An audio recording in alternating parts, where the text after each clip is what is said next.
تو کلمہ تب جان چھڑائے گا جہنم سے جب کلمے کی روح کے مطابق لا الہ، کوئی الہ نہیں ہے، کوئی قوت نہیں ہے، کوئی ہستی ایسی نہیں ہے میں جس کے لیے عبادات کا کوئی ایک جز منعقد کروں الا اللہ، ما سوائے اللہ کے، سب سے پہلے باقیوں پر کراس لگے گا تب اگلی بات قبول ہوگی۔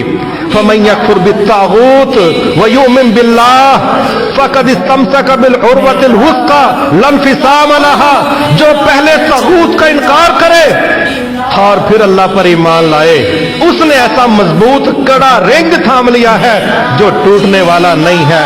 بندہ ہی تھک کے چھوڑ دے تو چھوڑ دے، لیکن وہ کڑا ٹوٹنے والا نہیں ہے۔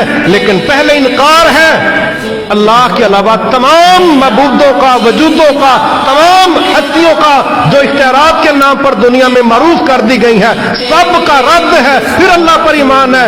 اس کے بغیر رب اپنے ساتھ ایمان کو قبول کرنے کے لیے تیار ہی نہیں ہے۔ لہذا ان میں سے ایک جز کیا تھا؟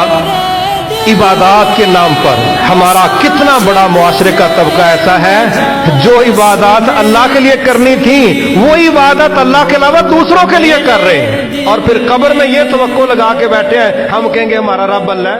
بھئی تمہارا رب اللہ تھا یا اللہ بھی میرا ہنسنا الہی تیری خاطر